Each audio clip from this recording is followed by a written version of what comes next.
Hello les investisseurs, j'espère que vous allez bien et bienvenue dans ce nouvel épisode dans lequel on va préparer les résultats de deux entreprises que j'ai en portefeuille qui vont tomber cette semaine, à savoir Nebius et Hims Earth. Et ensuite on fera Micron qui a été beaucoup demandé, aussi SK Hynix a été beaucoup demandé, et on fera une valorisation, je l'avais fait à l'époque, j'en avais déjà parlé aussi dans un live et en vidéo sur YouTube fin mai, début juin. Donc voilà pour le programme d'aujourd'hui. Pour information aussi, pour les membres du programme et de la communauté, je vous ai fait une vidéo ce matin, comme tous les lundis, avec prix cible, achat, l'état du marché, etc. en ce moment. Et pour ceux qui veulent nous rejoindre pour avoir accès à des vidéos au-delà de YouTube, des posts que je fais tous les jours sur ma vision de l'économie, de la bourse en ce moment, etc. N'hésitez pas à nous rejoindre, c'est sans engagement. On est de plus en plus de membres. Et ça vous permet de découvrir le contenu au quotidien, avoir accès aux lives, aux posts, etc. Et si au bout d'un mois ça vous convient, vous pouvez rester. Et dans le cas contraire, vous pouvez repasser que sur YouTube. Ça permet de tester le contenu et de soutenir la chaîne sans prendre trop de risques, puisque c'est sans engagement. Enfin bref, on attaque avec la vidéo. Et évidemment, comme d'habitude, il s'agit encore de conseils en investissement. Alors, le S&P 500 a fait un plus haut historique vendredi dernier à la fermeture. En intraday, il avait touché un tout petit peu plus haut le mercredi, mais vous voyez que en termes de close, donc de fermeture, on avait fait un plus haut historique et on va peut-être en faire un nouveau aujourd'hui. Les marchés vont bien. Et c'est un petit peu ce qu'on se disait en regardant les résultats dans la vidéo ce matin, c'est qu'en fait, il y a un moment, on va pas contre les chiffres d'affaires, on va pas contre la performance en haut des comptes de résultats, parce que autant les bénéfices, voilà, c'est en bas du compte de résultats, on peut faire des choses pour le faire bouger un peu selon les trimestres, autant le chiffre d'affaires, c'est l'adoption, c'est les ventes. Et vous regardez ici, regardez une étude ensemble sur l'augmentation en 12 mois glissants sur le deuxième trimestre 2026 par rapport au deuxième trimestre 2025 sur les différents secteurs et le S&P 500. Les chiffres d'affaires sont en train d'exploser, je peux pas le dire autrement, plus 15% sur le S&P 500 en 12 mois glissants. Donc voilà, ça fait plaisir, belle saison qu'on va finir. Je continue à faire le suivi évidemment avec tous les prix cibles à jour, je vous fais aussi pas mal de vidéos sur YouTube, mais je tenais à le dire, bravo à tous d'avoir été là pendant ces mois, ces années. Chacun a commencé il y a plus ou moins longtemps selon si on débute ou si on est plus expérimenté, mais on en a traversé un paquet, on les repassait ce matin ensemble, les peurs entre le pétrole, le détroit d'Ormuz, le Black Monday qui arrive, les taxes douanières, parce que cette fois c'est du sérieux, ils vont taxer pour récupérer le Groenland, les États-Unis, rappelez-vous, enfin on l'a oublié, hein, c'était en janvier 2026 ça.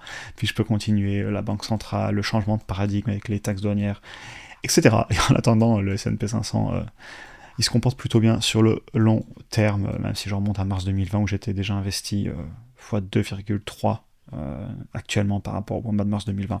Donc ça fait plaisir. Bravo à tous d'être investis sur le long terme et on continue ce beau travail tous ensemble. Enfin en tout cas quand je dis on, ce que je fais, ce que je partage et ce dont je discute avec vous au quotidien. On attaque Nebius, entreprise que j'ai en portefeuille, j'ai 12 actions, prix de revient unitaire je crois à 80-82$. Vous pouvez le retrouver ici puisqu'elle cote à 189$ actuellement, et vous avez le pourcentage là de unrealized gain, donc vous pouvez calculer. Petite position pour moi que je pourrais faire grossir dans le temps si elle venait à corriger. J'avais acheté la baisse à l'époque. J'y étais allé doucement, ce sera jamais non plus une très très très grosse position, parce que en fait j'avais déjà beaucoup de tech en portefeuille, ayant déjà du Google, du Amazon, du Microsoft aussi depuis longtemps, donc tout ce qui est les serveurs, etc. Je peux pas non plus en accumuler beaucoup plus, c'est pour ça que c'est une petite position. Mais ça n'empêche pas que c'est une très belle entreprise, que certains parmi vous ont d'ailleurs en portefeuille, on était pas mal à l'acheter à l'époque, et si elle baisse, je pense qu'on serait beaucoup à vouloir encore l'acheter. La première fois que j'en ai parlé sur YouTube, vous le retrouverez ici, c'était de souvenir septembre de l'année dernière, ouais, ça doit être ici, là, vous voyez, il y a 11 mois, et ensuite j'en ai reparlé plusieurs fois sur la chaîne. C'est un spin-off, donc une séparation d'une des branches de Yandex et la direction qui est partie avec. L'entreprise d'ailleurs, hein, pour information, elle est éligible au PEA, côté en Europe, donc ils sont spécialisés dans l'infrastructure d'intelligence artificielle. Ils offrent des plateformes cloud globalement pour faire de l'entraînement et faire tourner de l'inference pour les modèles d'intelligence artificielle. Ils ont d'autres activités aussi, ils ont Aviride dans la conduite autonome, ils ont aussi ClickHouse, ils ont plus de 25% de ClickHouse, qui est une entreprise, je vais vous montrer après, très intéressante pour le traitement des données en masse, et qui est utilisée par beaucoup de très grosses entreprises dont on connaît les noms, et je vous montrerai après. Donc au-delà de la simple location de puissance de calcul, pour moi, ils ont une vraie valeur ajoutée avec leur plateforme. C'est pas si simple que ça, et même Jensen Huang en parlait, il suffit pas juste de brancher des cartes H200 ou les nouvelles cartes qui sont sorties, les Blackwell, etc., pour louer des serveurs.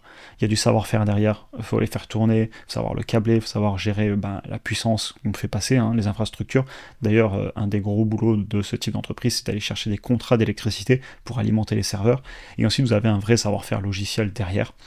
Et au niveau de la valorisation aussi, du coup, vu que c'est une entreprise, je vais vous montrer l'évolution du chiffre d'affaires. C'est pas vraiment exploitable parce que vous savez le spin-off qui est ici, et donc ensuite vous repartez avec un chiffre d'affaires très très bas. Donc si vous regardez juste un indicateur sur 5 ans, sans aller gratter dans les documents financiers, comprendre ce qui se passe, ça va être illisible. Donc encore une fois, toujours ouvrir les documents financiers au-delà des logiciels, etc. On va le faire ensemble après. Je vais vous montrer quelques éléments des documents financiers. Ici d'ailleurs, vous voyez, je peux vous montrer déjà comment juste regarder un PER ou même un prix par rapport au chiffre d'affaires quand entre 2025 et 2026, vous avez fait fois 7,8 sur le chiffre d'affaires. Donc évidemment, il y a un document, il faut quand même essayer d'un petit peu les ouvrir, en tout cas c'est ma vision des choses que je partage. Et donc là vous avez une explosion de chiffre d'affaires, on est clairement sur l'exponentiel, puisque d'ailleurs, du coup, c'est pour ça que je vous le dis à chaque fois, dans mon fichier de projection, on est à un nouveau contrat de tout faire exploser. Et il y a les résultats mercredi, et si ça se trouve, ils nous annoncent un nouveau contrat, et vous pouvez rajouter plusieurs milliards de chiffre d'affaires, de revenus récurrents.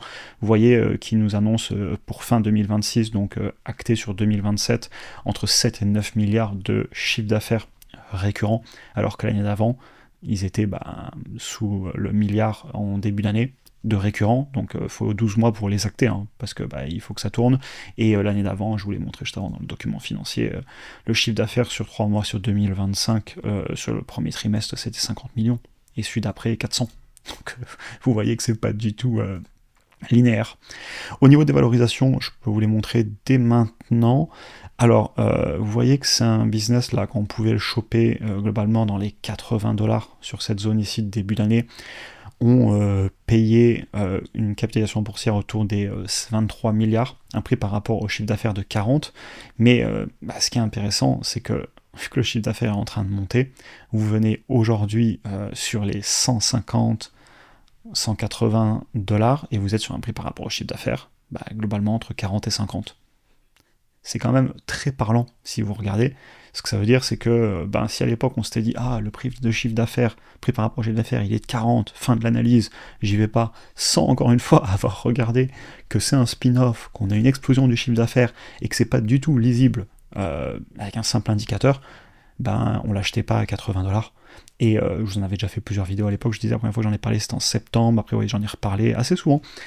Et donc c'est pour ça que pourquoi je fais ces vidéos, évidemment à chaque fois je vous partage mes achats, vous avez plein de vidéos d'analyse individuelle, mes prix cibles et tout. D'ailleurs je vous le dis, c'est une boîte à 180$, j'y vais pas. Si elle revenait autour des 100$, voire autour de mon prix cible dans les 80$, là on discute, là j'aurais peut-être envie d'y aller. Mais en fait si je vous dis ça, c'est parce que c'est aussi des leçons, et c'est important d'apprendre globalement à travers plein d'entreprises différentes. Vous avez compris ce que je voulais dire, j'ai perdu mes mots. Donc l'entreprise, elle peut se faire balader aussi complètement par le narratif, sachez-le. On est à un contrat près d'avoir une euphorie et une valorisation bien trop élevée, d'ailleurs en ce moment j'y touche surtout pas, dans les 180, 200, mais c'est tellement volatile comme boîte que ça peut vite rebaisser. Regardez les niveaux de volatilité, vous avez des moins 50% faits en quelques semaines. Donc le marché a beaucoup de mal à valoriser historiquement.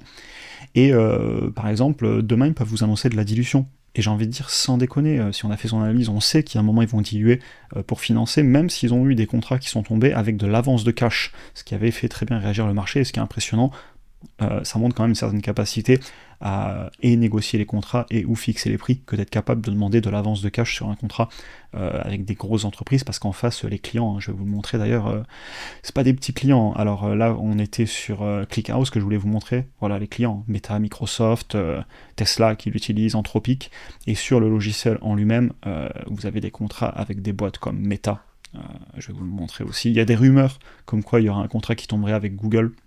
C'est pas encore fait, c'est que des rumeurs, vous voyez, Meta, Nvidia aussi qui avait investi dedans. Ici, vous avez tous les serveurs, les projets en cours, ils en ouvrent en Europe, aux États-Unis. Donc voilà, je vous laisserai tout lire, mais c'est une boîte qui est vraiment en train de, parce qu'elle a du savoir-faire dans ce secteur, recevoir beaucoup de contrats.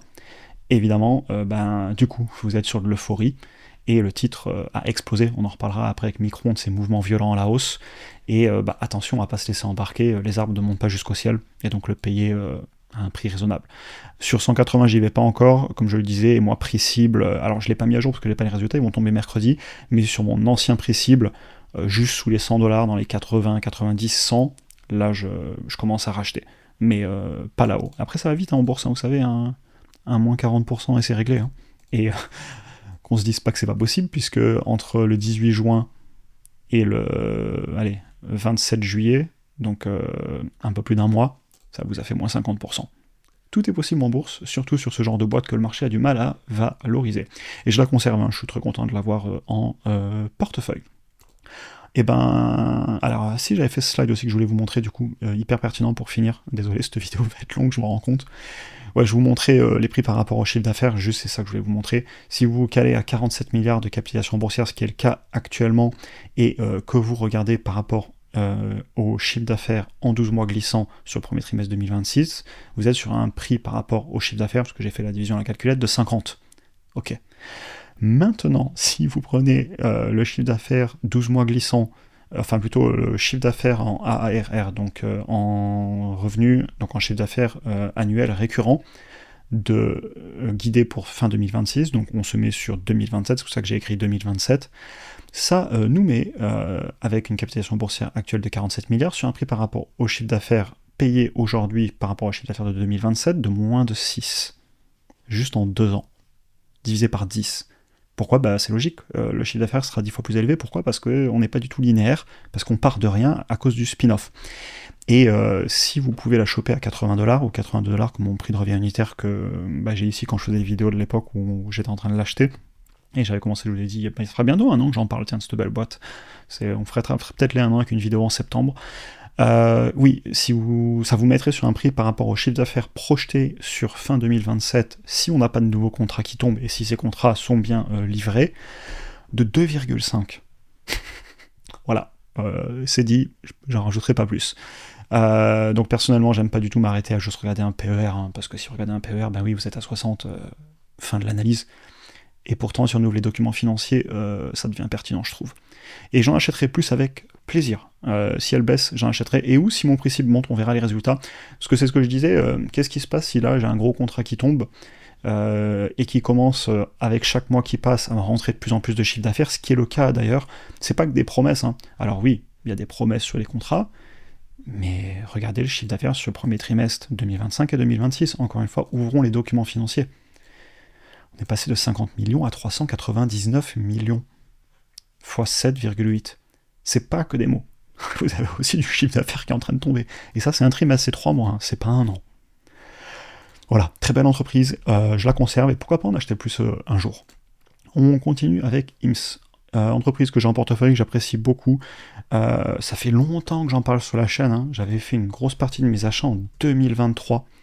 J'avais déjà YouTube, parce que j'avais même commencé largement avant 2023. J'avais beaucoup acheté à l'époque vers les 8$. Vous le retrouverez ici. Entre 6 et 8$, j'achetais pas mal dans toute cette zone. C'est ça, mi-2023, je me rappelle beaucoup pendant l'été, j'avais commencé à en parler. Ensuite, l'entreprise, aversion à la perte énorme, hein, je le dis souvent, moi j'y peux rien qu'elle soit montée à 70$. C'est une boîte qui, pour moi, a un prix cible raisonnable, autour des 40, 50. On peut y aller, c'est pas une décote de fou, hein. Personnellement, je l'ai acheté beaucoup plus bas, mais je peux comprendre que si demain le marché me dit cette entreprise vaut 40, et me la met à 40 avec l'offre et la demande sur les marchés, puisque sur le court terme c'est qu'une machine à voter, hein, c'est de l'offre et la demande, je suis pas choqué. Et d'ailleurs, il y a quelques semaines on était à 37, là on est à 30, après le marché a aucune idée, enfin, encore une fois c'est ma vision des choses, le marché a beaucoup de mal à déterminer le prix de cette entreprise, puis il vous l'a mis à 70, puis vous l'a ramené à 14, 15. Et personnellement, j'avais énormément augmenté mes achats en début d'année. J'étais passé de 400 et quelques actions à 1000 actions, ce qui m'a fait montrer mon prix de revient unitaire de 8$, un tout petit peu sous les 8$ de souvenir, à 16. Bah oui, j'ai beaucoup acheté entre 25 et 15. J'ai beaucoup acheté à la baisse. Et j'avais racheté un tout petit peu ici vers les 18-20 de souvenir pendant la baisse d'avril à cause du conflit. Aujourd'hui on est à 31, donc j'y vais pas. Je sais que vous êtes certains parmi vous qui sont rentrés lors de la baisse qu'on a eue là il y a quelques jours, on en parlait dans le school. Personnellement j'attendrai qu'elle baisse un petit peu plus parce que je veux de la décote, mais je suis influencé du fait que j'en ai en portefeuille 1000 actions. Bref, maintenant que j'ai dit ça sur ma position, que je vous partage à chaque fois, parce que j'ai toujours tenu à vous partager mes positions quand j'en ai. D'ailleurs sur Micron, dont on parlera après, j'ai pas de position, donc je vous le dirai aussi. IMS, entreprise dans la consultation médicale et pharmacie en ligne. Ils ne font que les traitements de fond, ils font du préventif, ils font pas entre guillemets du traitement lourd pour l'instant. Et pour l'instant, ils le font pas. Ils sont hors du système d'assurance. C'est un truc dont je parlais beaucoup au départ. Alors maintenant, je parle de beaucoup plus de choses parce que je comprends de mieux en mieux l'entreprise et elle a évolué en 3 ans. Mais au départ, je disais tout le temps rapidité, efficacité, discrétion sur les traitements de toute façon souvent mal couverts. Téléconsultation, ça évite de se déplacer, ça évite d'aller à la pharmacie. Ça permet d'avoir de la discrétion, gagner du temps. Médicaments aussi sur mesure avec le compounding, ils peuvent le faire. Et ensuite, livraison. Et on ne paie que si on a un traitement. Alors, selon où on vit, on se dit, logique, de toute façon, avec les systèmes de sécurité sociale, dans certains pays, ça existe, dans d'autres, non. Et d'ailleurs, vous savez, vous êtes à travers le monde entier, hein. Je le vois aussi bien dans les données YouTube que sur School. Vous êtes Suisse, Canada, France, quand même majorité, mais vous êtes peut-être 30-40% dans plein d'autres pays. Et donc, on a tous des systèmes de santé différents. Et même moi, je vais souvent en Asie. Dans tous les pays, c'est pas si simple que ça de connaître le prix par avance de ce qu'on va payer. Et des fois on en sort de sa poche, etc. Donc je comprends que ces entreprises s'attaquent au système de santé, qui plus est, rappelez-vous ce qui est passé sur les assurances suite au ACA, aussi connu sous le nom de Obamacare, où on s'est amusé à aller caper, donc mettre un maximum sur les marges des assurances. Et qu'est-ce qui se passe en économie, en tout cas c'est ma vision des choses, quand on commence à réguler l'offre et la demande, quand on régule un marché, et on crée souvent des pieds dans un sens ou dans l'autre, très souvent soit de la pénurie, soit l'entreprise va chercher autrement ce qu'on lui a interdit de faire. Et c'est ce qui se passe sur les assurances, et il y a eu des explosions sur les primes, parce que quand vous êtes une entreprise privée et qu'on vous interdit, enfin on vous met une limite sur votre rentabilité, vous pouvez aller chercher de la croissance à travers le chiffre d'affaires et donc monter les primes. Et c'est ce qui se passe sur tous les premiums en anglais, donc les primes d'assurance en français, et cette entreprise s'y attaque énormément. Donc oui, continuez à investir. Aussi, je tiens à le dire, je me moque qu'il soit rentable en ce moment. À l'époque, quand on l'a regardé, il y a même des trimestres non rentables, et encore en ce moment, ils ont des trimestres non rentables. Ils sont la plupart du temps en free cash flow positif, même si c'est pas forcément une priorité pour moi, que de l'être actuellement. On a des marges brutes élevées, si on veut devenir rentable, on ralentit un petit peu les SG&A, donc notamment le marketing, et puis on peut rapidement le devenir. Mais c'est pas du tout l'objectif, moi je veux qu'on ait de la croissance. Et c'est une entreprise aussi qui, je l'ai déjà dit, ressemble de plus en plus à un Amazon, dans le sens que la flywheel, décrite dans le livre Bezonomics, est un concept très important qu'a martelé Jeff Bezos, le client, ou dans ce cas-là le patient, au centre du business. Si le patient obtient des résultats qu'il estime en ligne par rapport à ce qu'il voulait et pour un prix tout à fait raisonnable, eh bien il reste. Et s'il n'est pas content, il peut partir. On n'est pas bloqué dans un système d'assurance ou dans un système de sécurité sociale. Entre guillemets, on peut check out, c'est-à-dire qu'on peut dire bah non, moi j'arrête, ça me plaît pas. Mais comme sur Amazon, si on n'est pas content, on n'achète pas sur Amazon. Les gens ils achètent sur Amazon, ils sont contents. Et c'est comme disait Jeff Bezos dans une interview, il disait je sais pas ce que les gens voudront dans 20 ans, mais je sais pas ce qu'ils ne voudront pas, mais je sais ce qu'ils ne voudront pas dans 20 ans. Et il disait je sais que dans 20 ans, si les colis sont livrés plus vite qu'à l'époque, ils seront contents. Et si c'est pour moins cher qu'à l'époque, ils seront contents. Et donc il disait, optimiser sur la rapidité, le prix, des choses qui, dans tous les cas, les gens seront toujours contents d'avoir. Et ça revient à mettre le client au centre du système, ou dans ce cas-là, le patient. Et là, pourquoi c'est surpuissant cette flywheel ? Parce que de plus en plus de patients, de plus en plus de données, des traitements toujours meilleurs, puisqu'on les comprend mieux, on comprend mieux les différents cas et différents patients, et donc un meilleur résultat, et donc plus de patients. Et à l'inverse, si un jour il commence à faire des bêtises, à la faire à l'envers au patient, la boucle elle s'arrête parce que le client ou le patient peut arrêter de payer. Et vous savez, c'était toute la peur du début d'année sur IMSS, Novo va les mettre en justice, IMSS c'est fini, vous vous rappelez de tout ce qui a pu passer dans les médias, les messages, etc. Et à l'époque, je disais, évidemment, déjà l'investissement c'est toujours une partie statistique, quelle est la probabilité qu'en effet Novo les mette en justice et viennent aller leur faire faillite, quelle est la probabilité que la direction ait fait quelque chose d'illégal, sachant que historiquement elle n'a pas prouvé que c'était quelque chose qu'elle avait fait, ils ont des fiduciary duty, et donc ils se doivent de faire ce qui est mieux pour l'investisseur, et dans le cas contraire ils risquent même jusqu'à la prison. Et moi je disais, en fait c'est gagnant-gagnant, c'est-à-dire que Novo, au lieu de s'attaquer à eux, et c'était l'ancienne direction, d'ailleurs je suis rentré sur Novo en bourse, et j'avais fait une vidéo là-dessus, j'ai et IMSS et Novo en bourse, Novo via un call, tout simplement parce que Novo, au lieu de s'attaquer à IMSS, a dit ok on va faire un partenariat, et au lieu de les mettre en justice, on va les laisser vendre nos produits, et aujourd'hui vous avez IMSS qui est en train de pousser sémaglutide en gélule pour Novo, et en train de leur faire des ventes. Et merci à David et Goliath de s'être associés. et merci à cette nouvelle direction chez Novo. Donc voilà un petit peu pourquoi j'aime beaucoup le business. Finalement, ici, je vous mets quelques nuggets, quelques petits morceaux, mais ma thèse d'investissement, elle est assez longue et vous avez beaucoup de vidéos sur la chaîne, j'en ai souvent parlé. Parlons un peu chiffre, valorisation, etc. Notamment, je voulais revenir rapidement avec vous, si je vais sur le mauvais graphique, ça va pas fonctionner, je me disais, la exponentielle qu'on a vue là, c'était Micron, c'était pas IMS, c'est pour ça que je disais le graphique, je le reconnais pas. Donc vous voyez, c'est une boîte en février, on était à 1,5 fois le chiffre d'affaires actuel. Et si je remonte en 2023, hein, c'était à peu près les mêmes niveaux de prix. Regardez, mi-2023, on est sur entre 1,5 et 2 fois le chiffre d'affaires. Aujourd'hui, on est un peu plus cher, à 3 et quelques, mais on n'est toujours pas si cher que ça. Bon, bah le PER, il est à 0, donc encore une fois, ouvrir les documents financiers. Sur des petites boîtes comme ça qui ne cherchent pas à être rentables, c'est compliqué de s'arrêter à un PER, en tout cas, ma vision des choses. Aujourd'hui, on est sur les 7 milliards de capitalisation boursière, c'est haut. Enfin, c'est pas haut, c'est justifiable. Je pense pas que l'entreprise soit surévaluée, mais personnellement, sur les 3 milliards de market cap, ce qui vous fait un prix en bourse autour des 15, 16, 17 dollars à peu près. On peut le retrouver ici si vous voulez. Vous voyez, 15 dollars, 3 milliards et demi de market cap, c'est à peu près ça. Là, il y a vraiment une grosse décote, j'aime beaucoup. Même sur ces niveaux de prix, je la trouve pas hyper chère. Évidemment, vu que j'en ai déjà pas mal en portefeuille, je ne suis pas pressé d'en acheter plus. Et je voulais aussi vous faire ce calcul que je fais à chaque fois, qui est passionnant, je trouve. Si on se cale à 30 dollars, donc globalement le prix qu'on paye aujourd'hui, là, elle est à 31 et quelques, et qu'on se met sur le chiffre d'affaires prévu par la direction en 2030 de 6,5 milliards de chiffre d'affaires, on est en train de payer 1,12 fois le CA de 2030 en mi-2026. Si on repasse sous les 20 dollars, ça fait vraiment une grosse décote. Et je serais très tenté de renforcer. C'est ce que je vous disais, même si à 30 dollars on est au prix, même jusqu'à 40, 50, je suis pas choqué. Mais bon, j'en ai déjà en portefeuille, donc je n'ai pas seulement envie d'en racheter sur ces niveaux. Voilà un petit peu pour IMS, j'attends vraiment les résultats. Je vais écouter aussi tout ce qu'ils partagent ou tout ce qu'ils disent sur la HRT, donc Hormone Replacement Therapy. Est-ce qu'ils sont en train de le mettre en place, notamment aussi avec les tests sanguins, le suivi, traitement de la donnée, automatisation de la donnée et aussi des traitements. Il ne faut pas oublier d'ailleurs que sur les peptides, ils ont une facilities, donc ils ont un outil de production aux US, et vous avez pas mal de peptides qui sont en train d'être changés de liste aux États-Unis et qui vont peut-être bientôt pouvoir être réprescrits et vendus à travers des canaux de distribution un petit peu moins gris, voire noirs que ce qu'on trouve sur Internet, mais peut-être avec quelque chose de plus sérieux, ce qui serait très positif pour eux. Et j'attends aussi de savoir où on en est sur Eucalyptus, sur l'acquisition, et quand est-ce qu'ils vont intégrer le chiffre d'affaires Eucalyptus, entreprise australienne, dont ils ont annoncé l'acquisition.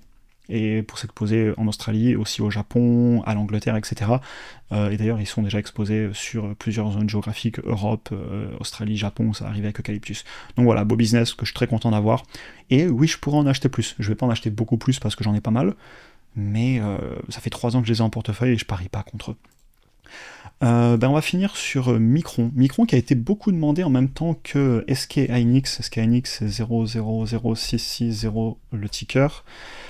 Et Micron, toutes les deux ont été beaucoup demandées, je pense, parce que on a des hausses du graphique assez impressionnantes, et d'ailleurs j'en reparlerai de ça, est-ce que le mouvement déclenche l'achat ou l'analyse, ou est-ce qu'on analyse parce qu'on aime bien le business. Et depuis, elle a beaucoup baissé. Alors, on va prendre des dates pour savoir un petit peu, parce que moi, c'est des boîtes que je suivais pas spécialement avant ce mouvement et qu'on en parle beaucoup. On m'avait demandé d'en parler la première fois dans le live school du 17 mai. Pour les membres, vous avez le replay. Et je vous en avais reparlé aussi sur YouTube le 6 juin, dans les 2-3 semaines après. Justement, j'avais un peu repartagé les mêmes conclusions. D'ailleurs, très souvent, ce que je discute sur YouTube, c'est des idées qui ont souvent émergé dans toutes mes recherches et toutes les grosses vidéos que je fais en arrière-plan. Et en fait, toute ma recherche au quotidien. Je travaille énormément à faire de la recherche. Je pense, en tout cas j'espère que ça se voit, et puis dans tous les cas c'est aussi pour moi, pour mes investissements. Bref, excusez-moi, je me suis perdu dans mes pensées. Ce que je disais globalement vers fin mai, début juin, c'est que les entreprises s'étaient emballées pour de bonnes raisons, et qu'il fallait avant tout se demander si on était en train de suivre, entre guillemets, la trend, ou est-ce qu'on était en train de faire un achat rationnel. Et ce sera un petit peu ma conclusion. Et on va faire un fichier ensemble. Donc j'ai l'impression qu'on est quand même pricé pour la perfection, donc que le prix en bourse reflète un scénario vraiment optimal pour l'entreprise. C'est ce que je disais en mai-juin, et que donc il fallait vraiment être convaincu. Et la question que je posais, c'est est-ce qu'on a commencé à parler de l'entreprise parce qu'on a vu le graphique exploser, ou est-ce qu'on a commencé à en parler parce qu'on aime bien ce qu'ils font et on les met bien avant qu'elle explose? Je mets la question ici, pas sur la table, sur l'écran, sur l'ordinateur, sur YouTube, chacun se posera la question. Maintenant, pourquoi ils ont explosé? Il y a une demande énorme sur notamment les RAM, donc les composants électroniques pour les ordinateurs, etc., mais notamment des RAM très spécifiques avec des grosses capacités de bandwidth. Donc c'est des RAM très spécifiques, il y a peu de boîtes qui le font, et la demande est énorme, et toutes les entreprises sont en train de demander à SK Hynix et Micron, s'il vous plaît, livrez-moi, et c'est limite comme quand Nvidia accepte de vous livrer des cartes graphiques en premier, vous les remerciez. Donc la demande est énorme, donc vous allez... J'ai pas regardé les chiffres, on va les regarder ensemble. Je l'avais fait il y a quelques mois. J'avais dit de souvenir, sous les 800, on peut commencer à sortir le dossier. Là, elle est à 870. C'est aussi pour ça que j'en parle et on va retrouver ça avec une analyse. Mais globalement, ce que j'avais dit, c'est pressé pour la perfection et attendez-vous à ce que les marges explosent, le chiffre d'affaires explose. Mais il faut se demander si les marges tiendront dans 5 ans. Est-ce qu'on fera vraiment des si grosses marges sur le long terme une fois que la pénurie sera réglée? Ou alors est-ce que la pénurie va continuer? Donc voilà, on y va. Les chiffres, excusez-moi. Micron, donc vous l'avez d'abord ici, ce que je voulais vous montrer, c'est globalement l'explosion du prix, et pourtant, le PER, qui est pas si élevé que ça, autour des 15-20, et le prix par rapport au chiffre d'affaires, lui qui est quand même à 10, donc vous voyez les marges là, elles sont énormes, pour avoir un prix par rapport au chiffre d'affaires à 11 et un PER à 19, ça vous laisse imaginer les marges nettes, comment elles vont être élevées, et le chiffre d'affaires, ça il faut le noter, je peux pas le dire autrement, là on est en 12 mois glissant, il est en train d'exploser, et c'est une boîte cyclique, qui a des hauts et des bas selon la demande, etc. Et là, d'un coup, explosion du chiffre d'affaires. Bravo, ce que j'écrivais là, bravo à ceux qui se sont positionnés dessus avant la hausse. Vous avez raison. Ça me rappelle un peu mon scénario à Apple, que j'avais acheté en 2019 et que j'ai conservé toutes ces années, et pendant longtemps on me disait la boîte elle est foutue, et sauf qu'en fait elle a juste continué à très bien performer, et aujourd'hui c'est un x6 et des poussières, qui a été fait avec une très très très belle courbe de hausse, avec une grosse accélération ici, et une deuxième récemment, après qu'en 2024, l'entreprise était un petit peu plus mal aimée, vous voyez, entre 2022 et en 2024, pendant 2 ans, elle n'a rien fait, et là, boum, grosse jambe haussière. Bravo pour ceux qui étaient dessus à l'époque, du coup, et qui ont eu de la patience, ça arrive parfois, et ça fait plaisir. Maintenant, on va projeter ça. À noter, vous allez rigoler ou pas, ici je vous ai mis par exemple les free cash flow estimés par les analystes en 2028 et 2029. On est sur des 150-120 milliards de free cash flow, et sur le chiffre d'affaires, on est sur des 295 en moyenne en 2028. Et si je vous montre ça, c'est parce que j'en ai besoin dans les projections qu'on va se faire en direct, comme on le fait souvent les jeudis dans le school. Ça va aller vite, vous inquiétez pas. Donc je vais récupérer mon chiffre d'affaires de 2025. Je vais projeter sur les free cash flow. On pourrait faire les bénéfices aussi. Alors on va faire les free cash flow. C'est un payeur de dividendes, je pense, à mon avis, ouais. Ouais, mais il est tout petit le dividende. Bah oui, vu que vu que le titre a explosé en bourse, le rendement s'est écroulé, c'est pas choquant non plus. Et en 12 mois glissants, le chiffre d'affaires, on va le revoir ici, on est sur du 90 déjà, et les analystes nous mettent à la fin de l'année sur du 133 de chiffre d'affaires, 130, 140, et puis 260, puis presque 300. Sachant qu'on part de 37, donc je vous laisse imaginer les taux de croissance, ça fait quoi de chiffre d'affaires? Je me suis calé en annuel, allez, 130 et 250. Oh, c'est impressionnant. Donc ça ferait du 300 de croissance. Croissant, peut-être 205. Allez, 250, 260, ça ferait 130 à peu près. 260, donc ça ferait encore un x2, presque x2, plus 90%, ouais, 248. Et après, il faut faire du 20%, 298, et puis après, allez, on va mettre 10, 10, 10. À savoir, regardez, les analystes, et encore une fois, là, c'est pas mes projections, c'est celles des analystes, juste pour vous montrer à quel point on est pricé, donc à quel point on anticipe la perfection. Après 2028, ils nous mettent une baisse du chiffre d'affaires. Faut se convaincre, ou alors c'est un trade pour vendre dans quelques années. Voilà. Les anticipations de croissance, c'est impressionnant. Maintenant, au niveau des marges, je vais pas suivre ce qu'ils disent, parce que pour moi, c'est dingue. Ils nous mettent en 2028 sur un free cash flow autour des 149 milliards pour 298 de chiffre d'affaires, donc ça fait des marges de 50%. Je mets pas 50% de marge, je suis désolé, je peux pas. Je comprends qu'en ce moment, la capacité à fixer les prix est incroyable. Tiens, c'est marrant, ça fait longtemps que j'avais pas fait de l'analyse en direct sur YouTube, c'est cool. Je vous disais, regardez, ok, en ce moment, la free cash flow margin, donc marge sur free cash flow sur le deuxième trimestre 2026, 42%. Mais historiquement, c'est pas du tout des chiffres qui sont... En fait, on arrive à faire tel chiffre parce qu'en ce moment, la capacité à fixer les prix est énorme. Mais moi, en terminal, sur le très long terme, je vous mets peut-être 20% de marge. 25, si vous voulez être très généreux, chacun mettra ses chiffres. J'essaie de dégrossir un prix pour commencer l'analyse, mais il va falloir vraiment se convaincre qu'ils vont tenir telle croissance et telle marge. Et c'est un petit peu ce que je disais dans le live il y a 1 mois et demi, quand elle était en train d'exploser, et après elle a continué à exploser, et alors là, j'avais dit au-delà de 800, je sors même pas l'analyse, elle est montée à, je sais plus, 1003, ouais, 1003, elle a rebaissé un peu, mais en fait, là, on est en train d'anticiper vraiment quelque chose d'incroyable, et je leur souhaite qu'ils y arrivent.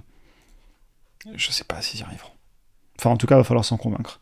En termes de dilution, globalement, ils rachètent pas des actions, ils diluent pas trop, je vais les laisser à 0.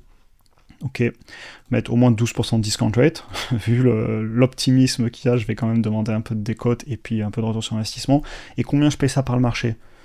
Bah, si en terminale, on espère, on touche du bois, pas sur de la décroissance, peut-être encore un peu de croissance, on peut peut-être payer avec des marges de 20%, 20 fois les free cash flow. En tout cas, moi, je payerais pas beaucoup plus. Le marché, en ce moment, vous paye ça... alors, j'ai pas affiché price to free cash flow. Je vais vous les afficher. Ouais, en ce moment, ça se paye 37, 38 fois les free cash flow. Moi, je paye 20, 25. Ça fait combien? Si je mets 20 fois $700, 25 fois 800 et quelques, 880, 800 dollars. Vous voyez ce que je vous disais, dans les 800 dollars, pourquoi pas sortir le dossier? Mais moi, mon souci, c'est que... Ça, c'est pas un souci, d'ailleurs. On est juste, faut en avoir conscience, en train d'anticiper que cette boîte va faire x10 globalement sur son chiffre d'affaires. C'est ça, puisqu'en 2025, ils ont fait combien? 2025, ils ont fait 37. Donc un petit peu moins de x10, x8 fois le chiffre d'affaires en 3-4 ans. Je leur souhaite, vraiment, mais alors faut pas qu'il y ait un truc qui fasse dérailler le train. Faut pas que d'un coup il y ait moins de demandes. En gros, ce que je veux vous dire, c'est que c'est vraiment... le prix en bourse reflète un vrai optimisme. Et c'est là-dessus que je conclurai. Et je l'avais déjà dit le 17 mai, etc. Et tout écrire noir sur blanc, surtout dans ce genre de cas. Si on est en train de payer une boîte dans une belle parabole comme ça, et c'est clairement... voilà, les arbres ne montent pas jusqu'au ciel, mais ils peuvent encore monter longtemps. Donc pourquoi pas l'acheter? Mais écrivez noir sur blanc, pourquoi? Pourquoi je vous dis ça? Mais pourquoi? En tout cas, c'est ma vision des choses. Parce qu'en 2027, donc dans 6 mois à 1 an et demi, selon quand est-ce que vous regarderez quel trimestre, ce qui est du temps très court en bourse, hein. Même moi, en dessous de 5 ans, je trouve que c'est du court terme, 5 à 10 ans du moyen terme, au-delà de 10 ans, on arrive sur le long terme, en tout cas c'est ma vision des choses. Donc dans 1 an et demi, on sera sur du très court terme. Est-ce que dans 1 an et demi, on est bien en train de faire 248 milliards de chiffre d'affaires? Et si on n'est pas en train de le faire, comprendre qu'on a payé un prix qui partait sur cette hypothèse que ça aurait lieu. Et si on est en train de faire mieux, on sera certainement en train on l'aura certainement payé à un prix intéressant. Donc voilà. Et est-ce que le ratio risque-récompense est intéressant? Si ils arrivent à faire ce que les analystes pensent, certainement, mais il faut s'en convaincre. Et les mecs sont très positifs, hein. Ils vous mettent ça à payer 1500, ils vous mettent des marges de 50% sur les free cash flow en 2028, je vous les ai montrés. Personnellement, j'aime faire des analyses très conservatrices et j'aurais tendance à pas payer ça 1500, même pas payer 800, et vraiment écrire. Pourquoi? Voilà. Mais très belle entreprise, et franchement, bravo à ceux qui sont dessus, bravo à eux, de s'être hyper bien positionnés sur la rame. Alors ça leur est tombé un peu sur le coin du nez, je pense, ce qui leur permet de monter les prix, d'avoir des belles marges, et franchement, tant mieux.